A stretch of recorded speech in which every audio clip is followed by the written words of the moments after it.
At ayun, ito lang yung natapos nating i-tiles sa loob ng isang araw mga master. So tara, samahan nyo ako sa ating pagta-tiles. Ito nga pala yung ating ita-tiles mga master. Yung sukat niyan ay 2.5 by 2.6. Total of 6.5 square meter. Ayan, dahil nga wala tayong kasama ay nagpatulong na lang tayo sa pag-level. So ang ile-level lang naman natin mga master ay yung mga kantuhan. So nagmarka tayo sa bandang taas at dyan natin kukunin yung ating level.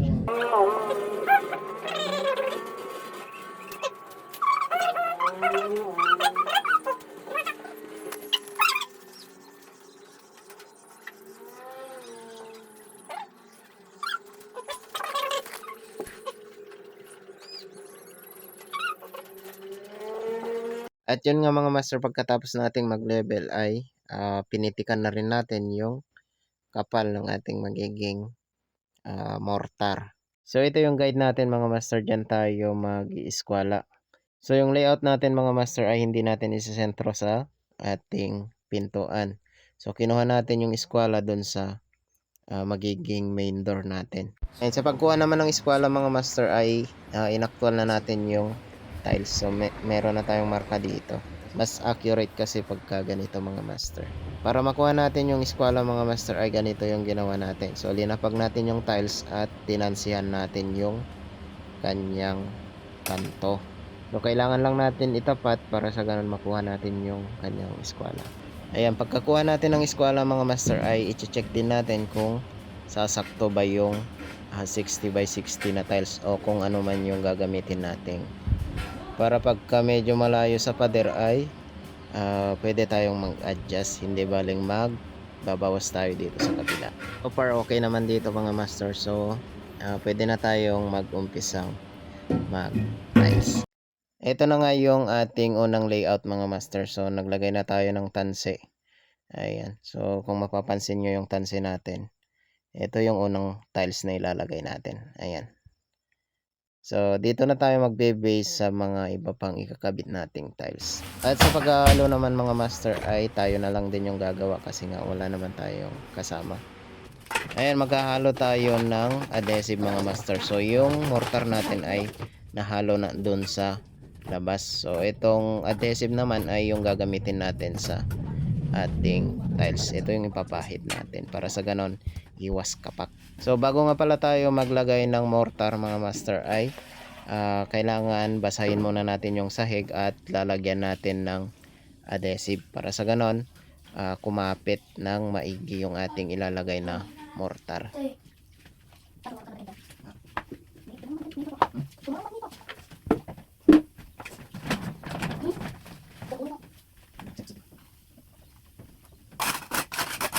Wala ito.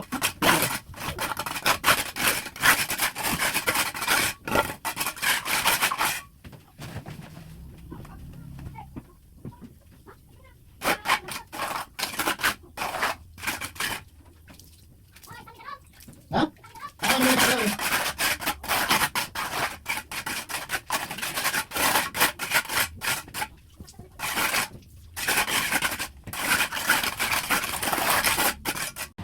Ayan, since hindi naman makapal yung ating magiging mortar ay ang ginamit natin ay yung basang hollow mga master. Mahirap kasing gumamit ng dry pack pagka ganitong manipis lang. So pagka basa ay mas madali nating isa-set or ia-align yung ating tiles.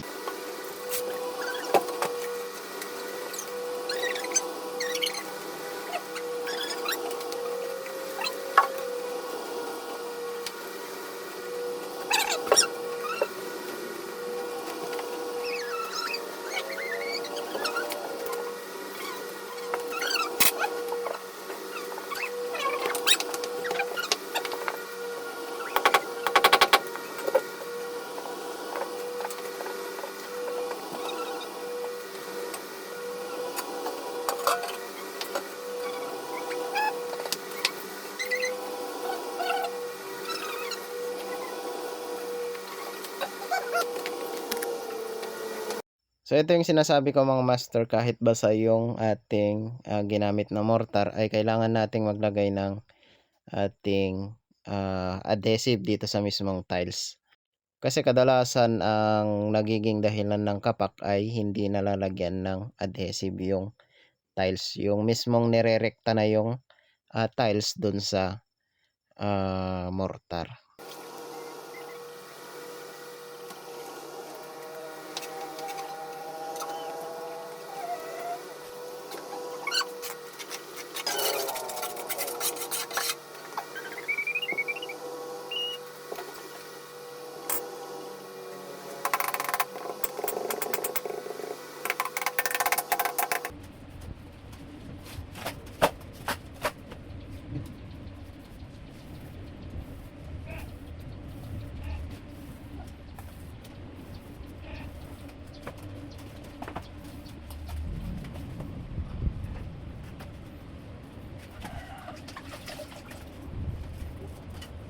Ang kamo to kadali bakbet net. Kanang to kadali bakbet net. Okay, mama. Pagdali mo.